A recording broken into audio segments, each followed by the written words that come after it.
Magandang araw po sa inyong lahat. Ito na naman pong muli si Maestro Virgo, also known as Commander Sator ng Sator Coronados, upang magbahagi sa inyo ng munting kaalaman patungkol sa karunungang lihim, mga espiritual na mga bagay-bagay, patungkol sa mga pinagkaloob sa atin ng Panginoon Diyos Ama na makapangyarihan sa lahat, patungkol sa binahagi rin ng mga sinaunang maestro sa atin na ating binabaybay sa ngayon.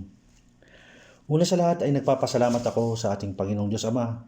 Sa pang-araw-araw, palagi po ako nagpapasalamat sa inyo, Panginoon, sa bawat sandali ng aming buhay na pinagkakalob niyo sa amin, sa bawat mga pagsubok, sa lahat ng kagalingan na ipinagkalob niyo sa amin, lahat ng mga oras, minuto, sa bawat sandali, sa aming lahat.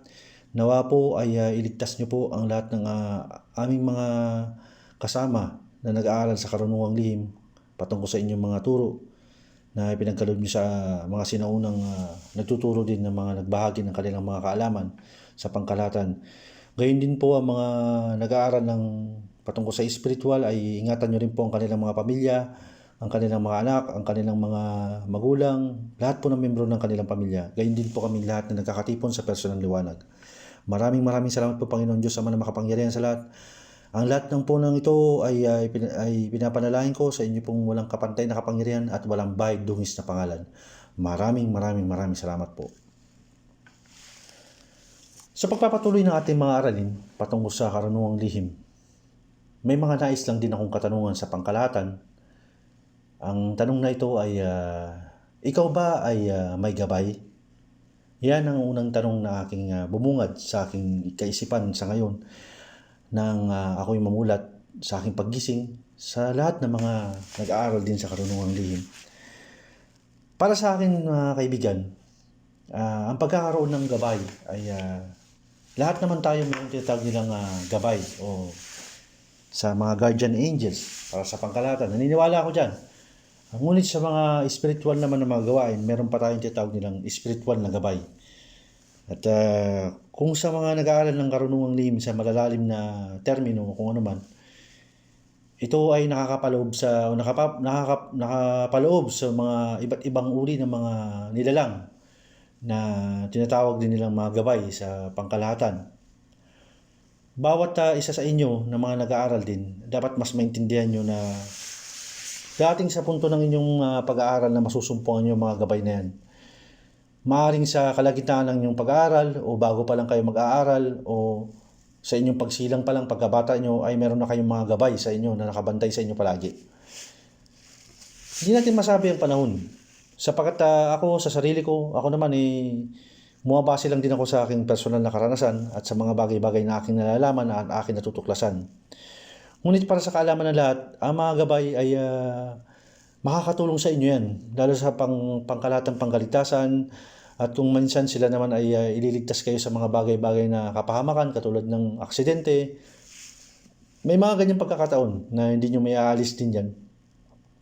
At naniniwala ako sa mga ganyang bagay sapagkat ako naranasan ko yung mga ganyan simula pagkabata ko sa pagsilang sa akin. Hindi naman ako normal ang aking pagkasilang sa akin ng aking magulang. Hanggang sa lumaki ako, nagkaroon ako ng manubang karamdaman din dati. Edad ko mga 15 plus, nasa 14 plus, ako ay nagkaroon ng malubhang karamdaman. At ako naman ay nailigtas pa rin sa pagkakataon na yun. Ang akala ko that time ay katapusan ko na, nung time na yun. Ngunit hindi ko pa siguro oras that time. Kaya salamat din sa Panginoon Diyos Ama na makapangyarihan sa lahat at sa gabay na bumaba para sa akin na siya ay iligtas niya ako sa lahat ng pagkakataon.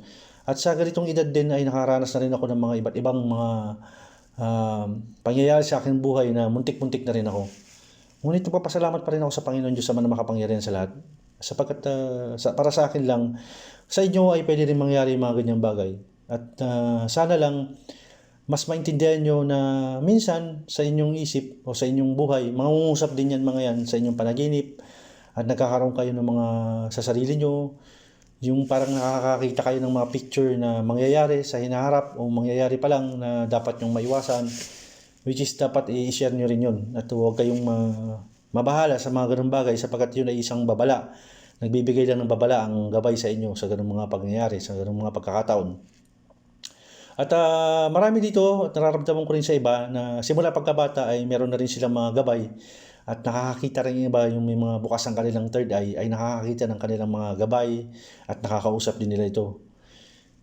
Sa ibang mga tao, ay huwag niyong isipin na kung tawanan man kayo ng iba o kung ano man. Minsan kasi sa kadalasan sa mga taong may mga spiritual na gabay, nililihim lang na lang nila yan eh. Kasi minsan kapag nangangausap ka ng mag-isa, na ang akala ng iba ay nagkakaroon ka ng diferensya sa iyong sarili, which is hindi nila alam, hindi nila talos yung mga ganung bagay. Ang makakaintindi lang din sa inyo, sabi ko nga, ay yung kapwa nyo rin na may katulad nyo rin na may gabay.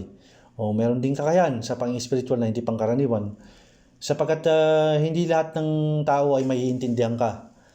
Para sa akin lang, huwag kayong magtaka sa mga ganung bagay o mga ganung sitwasyon sapagkat ipinagkaloob sa inyo yan ng ating Panginoon Diyos. May dahilan kung bakit ibinigay sa inyo yung mga ganyang mga bantay o tagapagbantay para sa inyo.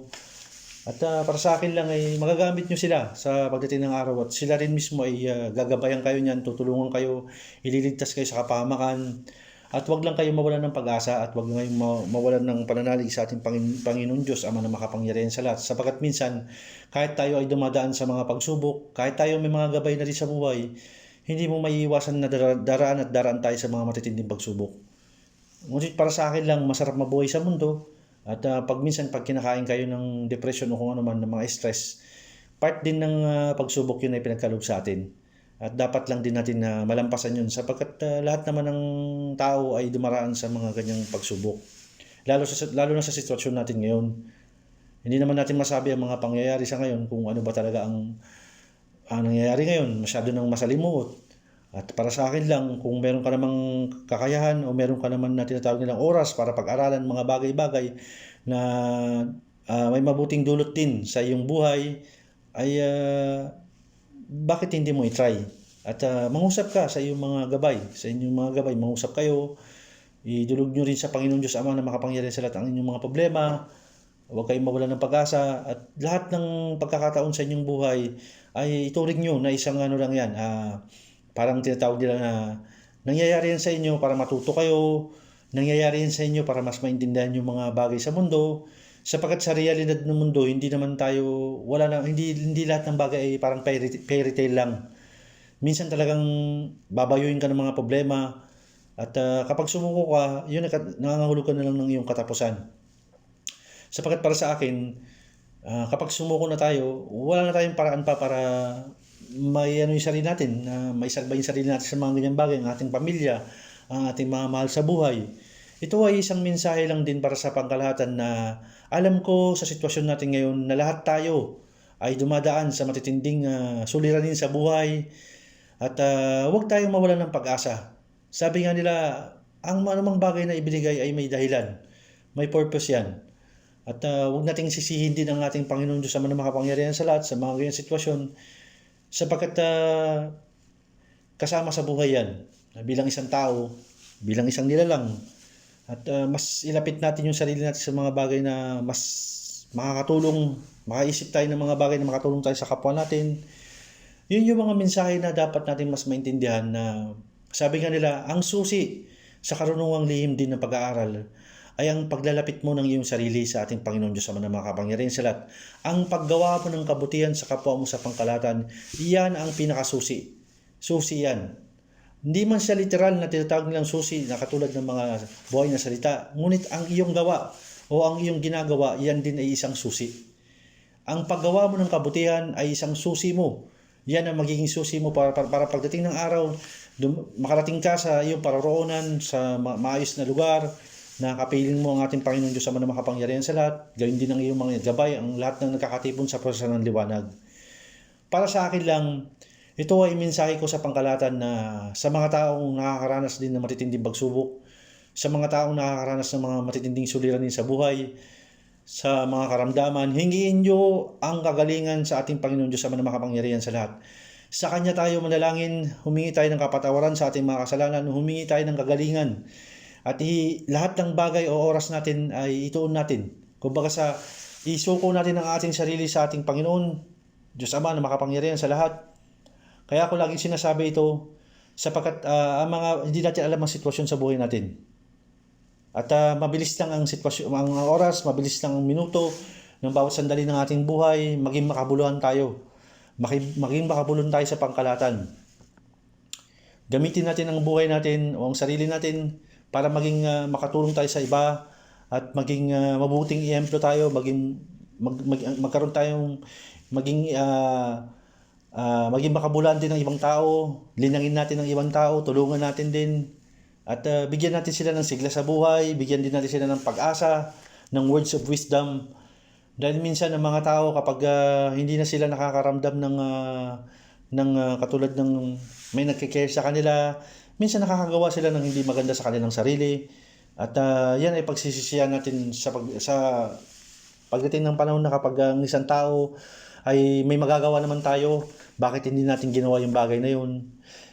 Para sa akin din, pwede rin tayo maging gabay din ng ibang tao para sa pangkalahatan. Bukod pa sa mga spiritual na gabay, ikaw pwede ka rin maging gabay sa ibang tao.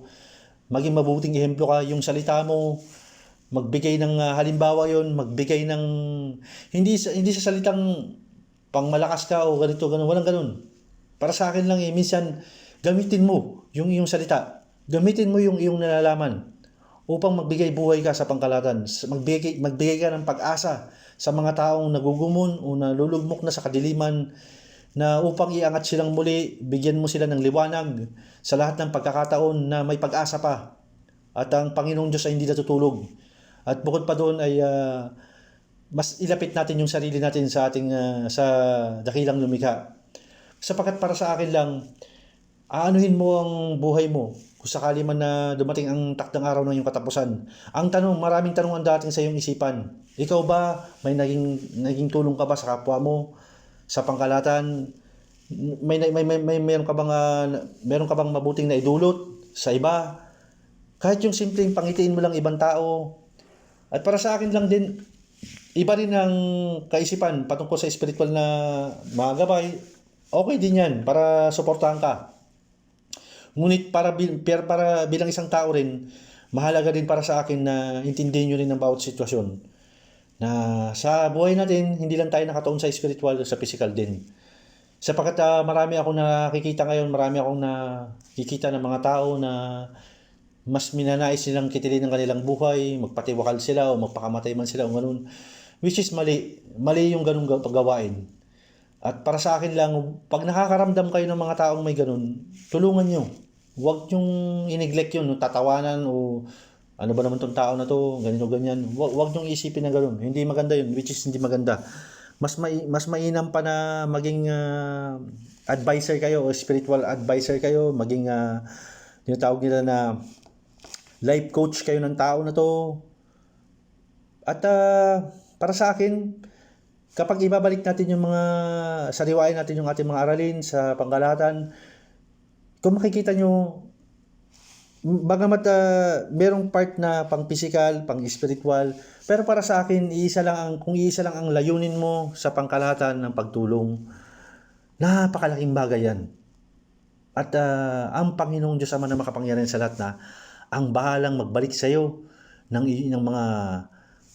balik sa iyo diyan ng mga kabutihan na ipinagkaloob sa iba. Sabi nga nila, hindi mo masabi ang panahon ng sitwasyon. Maraming pangyayari sa buhay natin na hindi may paliwanag, mangyayari mga yan na nakatakda. Tanging ang Panginoon Diyos Ama lang ang nakakaalam sa mga ganyang bagay. May mga taong na masyado silang sa buhay, marangya ang kanilang buhay. Ngunit ang tanong, masaya ba sila sa buhay nila? May mga tao naman na simple lang ang kanilang buhay, ngunit masaya sila. Nabubuhay sila ng tahimik, nabubuhay sila ng maayos, ng matiwasay ang kanilang sarili, ang kanilang mga pamilya. Sabi nga nila, para sa atin lahat lang, mabuhay ka ng malaya. At bukod pa doon na tuklasin mo yung mga bagay na hindi mo nakikita sa iyong paligid, na minsan nakakaligtaan mo, kaya naman na-neglect mo ba? Hindi mo siya na-oversight mo. Minsan nandoon lang para sa harapan mo, ang layo ng iyong tingin. May mga bagay na nasa iyong paligid lang, pansinin mo, nangangailangan ng iyong pansin. May mga simpleng bagay na pwede mo palang gawin. Katulad ako, minsan, may mga bagay ako nararanasan na, ay, kaya ko pala itong bagay na to.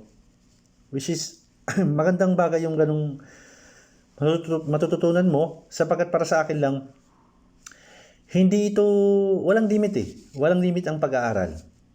Para sa kanulungang lihim din, walang limit yan.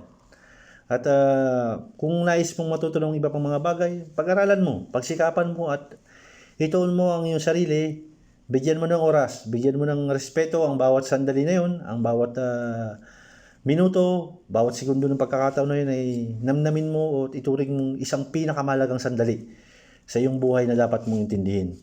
At sa mga tao naman na, sabi ko nga, may mga kakayahan din, huwag kayong mahiya, huwag kayong matakot, huwag kayong lamunin ng takot sa iyong puso o magpa-influensya kayo sa ibang tao na matakot kayo sa mga ganyang bagay. Sapagkat minsan kasi kapag tinali mo yung sarili mo sa isang pagkakataon na takot, yun nandulong ko lang sa takot. Hanggang sa tumanda ka, lumaki ka, tumanda ka na hanggang sa mawala ka sa mundo, yung pagkakataon mo na maintindihan mo yung mga ganyang bagay ay mawawala sa iyo yun, yung pagkakataon na yun. At isipin mo sa sarili mo, sayang, tumanda na ako. Kung may magagawa pala ako, ba't di ko ginawa that time? Hinayaan ko na makinig ako sa ibang tao, na tawanan lang ako dahil tinawanan nila ako, hindi na ako nagpatuloy. Which is sa akin lang para sa akin ako ay isang gabay nyo rin sa pangkalahatan. Hindi lang bukod sa mga gabay na meron kayo sa inyong sarili, ako naniniwala naman ako sa lahat ng mga nakapasok sa channel na ito, lahat kayo ay may mga spiritual na gabay. Lahat yan. Sapagkat nung tumawag ako sa pangkalahatan sa ating Panginoon Diyos Ama na makapangyarihan sa lahat, sinabi ko, nung naglahad ako na, Panginoon ko, Diyos Ama na makapangyarihan sa lahat, tawagin niyo po ang mga tao na aking nais o aking katulad din ng aking ninanais na sila ay mapabilang sa pwersa ng liwanag at makipag-usap sa akin, makipag-interact sa akin. Sila yung mga taong hinahanap ko na may malalim na pagnanais, may malalim na pagpupursige sa sarili upang depensa ng kanilang sarili, ang kanilang mga mahal sa buhay, ang kanilang sariling pamilya at may kakayahan din at mayroon din kagustuhan na tumulong sa kanilang kapwa na walang hinihinging kapalit na bagay. Sabi ko nga, lahat ng tao ay susubukin. Susubukin tayo sa mga sitwasyon na yan. At kung makikita nyo lang sa sitwasyon natin ngayon, nakakalungkot man, bagamat paiba-iba ang mga nangyayari sa paligid. Ngunit para sa akin na lang, ang naisip ko na lang, ang lahat ng bagay na ito ay itinataas ko lang sa Panginoon Diyos. Siya na lang bahala para sa atin lahat. Sapagkat ako sa sarili ko, sinuko ko ng sarili ko sa ating Panginoon Diyos. Doon na ako sumuko. Bagamat ako ay nagmimisyon, kasama sa pagmimisyon ko ang lahat ng pagkakataon ng aking buhay. Binabalansin ko rin ang aking sitwasyon. Bagamat minsan nakikita nyo, minsan ako ay abala o sa aking mga gawain, o meron din ako may mga iniintindi rin ako ng mga bagay-bagay.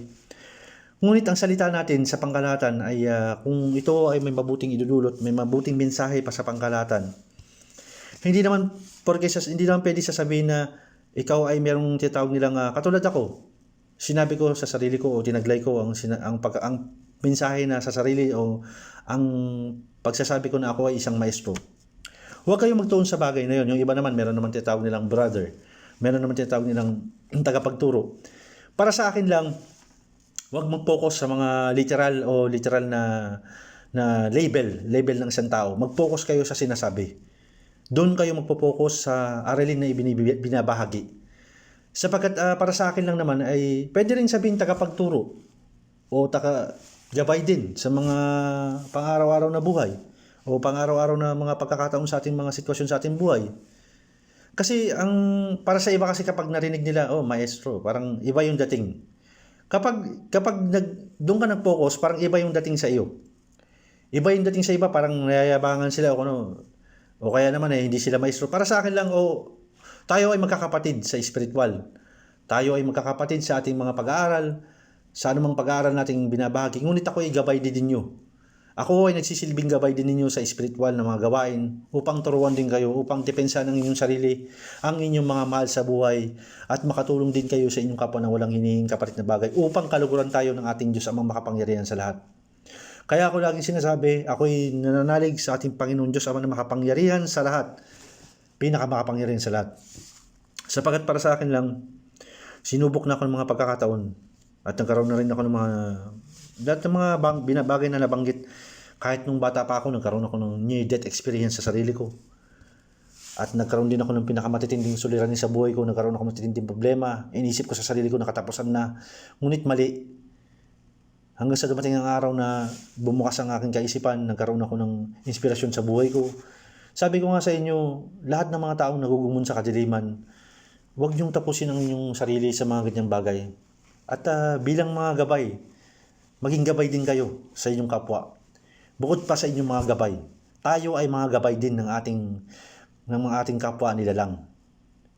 Huwag niyong isipin lang na spiritual na gabay lang ay doon lang kayo. Kayo rin ay pwede rin maging gabay sa inyong kapwa. Maraming lihim, maraming hayag na kahulugan ang salitang gabay. Meron din siyang lihim na kahulugan ang salitang gabay. Kaya para sa akin lang, mamuhay kayo ng may katuturan ng inyong buhay at aralin nyo ang mga dapat nyong aralin. Huwag kayong mag-focus sa label ng isang tao. Mag-focus kayo sa sinasabi ng isang tao, kung makabuluhan ba ang kanyang sinasabi, kung meron bang importansya ang kanyang sinasabi, kung may kwenta ba ito, may torya ba ito. Sabi ko nga, walang malakas. Ang malakas lang ang ating Panginoong Diyos sa mga makapangyarihan sa lahat. Doon tayo kukonek sa lahat. Doon lang lahat, pati problema mo, doon mo isusuko. Doon mo hihingi ang kalutasan sa iyong problema, sa iyong suliranin. Sapagkat para sa akin lang, tao lang din tayo. May limit din ang atin. May limit din tayo sa ating sariling emosyon. At lahat tayo may hangganan. Kaya minsan yung ibang mga tao, naiisip nila, bakit ngayon lang ako nakapag-aral ng ganitong bagay? Oo nga, tapos ako ng hayag na aralin. Sayang hindi ko natapos hindi ko man lang natuntun yung lihim na aralin. Para saan ba yun? Bagamat ang edad nila ay nalipasan na ng edad, ngunit yung pagnanais nila. Ngunit para sa akin naman, kahit anong edad mo, kung may pagnanais ka sa sarili mo, wag mong wag mong alisin sa sarili mo yan. Yung ibang tao ay nakaka-graduate sa mga aralin na tulad ng edukasyon. Nakaka-graduate sila kahit na sila ay may edad na. May posibilidad din na kahit ikaw sa edad mo o may edad ka na, kung ano man, mataas ng iyong edad o matanda na. Hindi naman nangangahulugan na hindi ka na pwede mag-aral pa. Pwede, sabi nga nila, hanggat may hininga ka, habang may buhay ka, aralin mo, linangin mo ang iyong kaisipan, ang iyong kakayahan sa iyong sarili.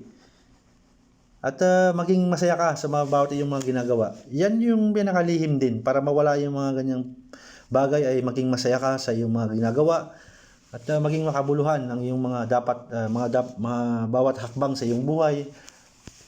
Huwag mong isipin na mag-isa ka lang sa mundo at bukod pa doon ay maraming bagay na dapat mo pang matutunan sa sarili mo. At huwag mong i-isolate ang sarili mo. Pwede ka rin maging gabay, pwede ka rin magkaroon ng gabay sa pangkalahatan. At para sa akin lang, may mga bagay din na panawag sa spiritual naman ng mga gabay.